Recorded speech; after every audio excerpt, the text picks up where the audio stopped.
Hello friend, आज के इस वीडियो में बात करने वाले हैं इंटरलिंक के क्यूआर पेमेंट को लेकर। क्योंकि इंटरलिंक के बहुत सारे यूजर्स बार बार कॉल करके मैसेज करके पूछ रहे थे कि इंटरलिंक में क्यूआर पेमेंट चालू हुआ है तो हम इसे यूज कैसे करें, ये हमारे लिए बेनिफिट कैसे है, इसका बेनिफिट हमें मिलेंगे या कंपनी को। साथ ही साथ ये भी पूछ रहे हैं क्यूआर पेमेंट कहां कहां चालू हुआ है और किस चीज के लिए चालू हुआ है। अगर आप जानना चाहते हैं कि क्यूआर पेमेंट चालू कहां कहां हुआ है, इसका यूज कैसे होगा, इसका बेनिफिट हमें मिलेंगे या कंपनी को, सब कुछ हम आपको बताने वाले हैं इस छोटे से वीडियो के लिए। आप बने रहें ताकि आपको ये अपडेट मिल सके। उससे पहले आप लोगों से रिक्वेस्ट है कि चैनल को सब्सक्राइब नहीं किए तो चैनल को सब्सक्राइब कर लीजिए और टेलीग्राम चैनल ज्वाइन नहीं किए तो ज्वाइन आप अवश्य कर लीजिए।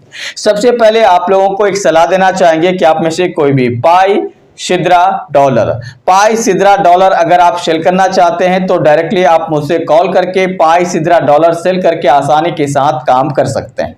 ठीक है, इसके लिए डिस्क्रिप्शन में मोबाइल नंबर देके रखे हैं। रूबी के केवाईसी के लिए आरबीएल की आवश्यकता हो तो आप डायरेक्टली बेझिझक मुझसे कांटेक्ट कर सकते हैं। तो चलिए हम बताते हैं कि आखिरकार इंटरलिंक में क्या है अपडेट क्यूआर पेमेंट को लेकर। तो सबसे पहले आप यहां पे एक क्यूआर देख सकते हैं जहां पे लिखा हुआ है स्कैन क्यूआर पे विथ इंटरलिंक। सबसे पहले ये समझ लीजिए इसका क्या है काम। तो हम आपको बता दें, इंटरलिंक के इकोसिस्टम पर क्यूआर पेमेंट आ गया है। इसके इकोसिस्टम के क्यूआर पेमेंट का यूज करके दुनिया के कोई भी क्रिप्टो को परचेज कर सकते हैं डायरेक्टली। तो आपको अब यहां पे डॉलर ये वो का झंझट खत्म। आप जिस भी कंट्री में हैं वहां के लोकल करेंसीज को दीजिए उस क्यूआर पर और डायरेक्टली किसी भी क्रिप्टो को परचेज कर लीजिए। मतलब ये हुआ कि मान लीजिए अभी हमको बिटकॉइन लेना है तो हम आईएनआर से नहीं खरीद सकते। इसके लिए हमें क्या करना होगा, डॉलर लेना होगा, फिर डॉलर को डिपॉजिट करके हम ये बिटकॉइन खरीदेंगे। लेकिन अगर इस क्यूआर पेमेंट का यूज करेंगे तो डायरेक्टली हम आईएनआर पे करेंगे और हमें उसके बदले जो भी हमको क्रिप्टो चाहिए, चाहे बीटीसी चाहिए, बीएनबी चाहिए, इथेरियम चाहिए, वो हमें मिल जाएंगे। अब सवाल आता है इससे हमारा क्या फायदा। देखिए, इससे हमारा और आपका मतलब नहीं है, इससे कंपनी का फायदा है।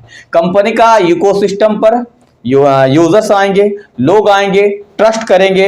इसके गैस फी के लिए आप जो माइन कर रहे हैं ITLG, उसका यूज बढ़ेंगे। तो जब उसका यूज बढ़ेगा तो ITLG का प्राइस बढ़ेगा। जब प्राइस बढ़ेगा तो आपका बेनिफिट है। मतलब कंपनी के बेनिफिट के साथ साथ आपका भी बेनिफिट है, ये आप याद रखिए।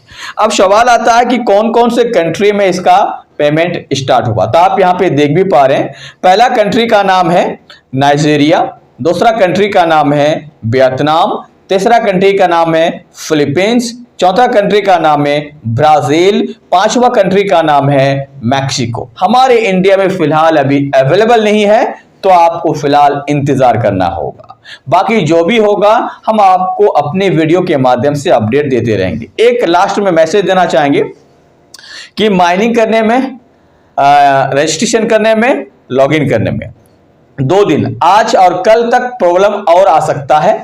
कल तक इसका प्रॉब्लम सारे सॉल्व हो जाएंगे, फिर आसानी के साथ जैसे पहले कर रहे थे फिर आप लॉगिन करके माइन कर पाएंगे। बाकी आपको घबराने की जरूरत नहीं है। अगर आप माइन नहीं कर पा रहे, लॉगिन नहीं कर पा रहे, रजिस्ट्रेशन नहीं कर पा रहे, ये कंपनी की अपडेट की वजह से हो रहा है।